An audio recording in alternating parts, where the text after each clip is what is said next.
एक बार की बात है, किसी जंगल में एक कौवा रहता था। वो बहुत ही खुश था क्योंकि उसकी ज्यादा इच्छाएं नहीं थी।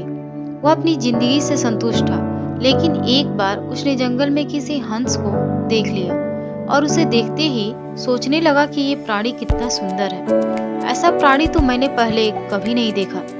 इतना साफ और सफेद। यह तो इस जंगल में औरों से बहुत सफेद और सुंदर है, इसलिए यह तो बहुत खुश रहता होगा। कौवा हंस के पास गया और पूछा, भाई तुम इतने सुंदर हो, इसलिए तुम बहुत खुश होगे। इस पर हंस ने जवाब दिया, हाँ मैं पहले बहुत खुश रहता था जब तक मैंने तोते को नहीं देखा था। उसे देखने के बाद से लगता है कि तोता धरती का सबसे सुंदर प्राणी है। हम दोनों के शरीर का तो एक ही रंग है, लेकिन तोते के शरीर पर दो दो रंग है। वो बेहद खूबसूरत था। अब कौवे ने सोचा कि हंस तो तोते को सबसे सुंदर बता रहा है, तो फिर उसे देखना होगा। कौवा तोते के पास गया और पूछा, भाई तुम दो दो रंग पाकर बड़े खुश हो गए। इस पर तोते ने कहा, हाँ मैं तब तक खुश था जब तक मैंने मोर को नहीं देखा था। मेरे पास तो दो ही रंग है, लेकिन मोर के शरीर पर तो कई रंग हैं। अब कौवे ने सोचा, सबसे ज्यादा खुश कौन है यह तो मैं पता करके ही रहूंगा, इसलिए अब मोर से मिलना ही पड़ेगा। कौवे ने मोर को जंगल में ढूंढा, लेकिन उसे पूरे जंगल में एक भी मोर नहीं मिला।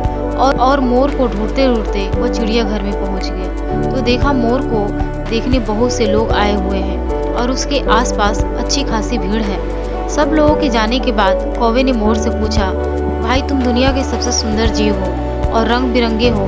तुम्हारे साथ लोग फोटो खिंचवा रहे थे, तुम्हें तो बहुत अच्छा लगता होगा और तुम तो दुनिया के सबसे खुश जीव होगे।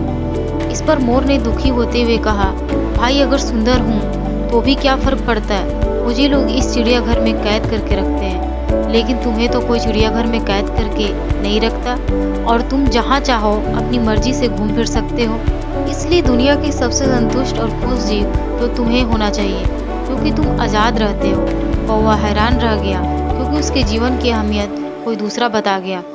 दोस्तों, ऐसे ही हम लोग भी करते हैं। हम अपनी खुशियों और गुणों की तुलना दूसरों से करते हैं, ऐसे लोगों से जिनका रहन सहन का माहौल हमसे बिल्कुल अलग होता है। हमारी जिंदगी में बहुत सारी ऐसी चीजें होती हैं जो केवल हमारे पास हैं, लेकिन हम उसकी अहमियत समझकर खुश नहीं होते। लेकिन दूसरों की छोटी खुशी भी हमें बड़ी लगती है, जबकि हम अपनी बड़ी खुशियों को इग्नोर कर देते हैं। आपको इस कहानी से क्या सीख मिली, कमेंट करके जरूर बताइएगा और वीडियो अच्छा लगे तो एक लाइक जरूर करिएगा।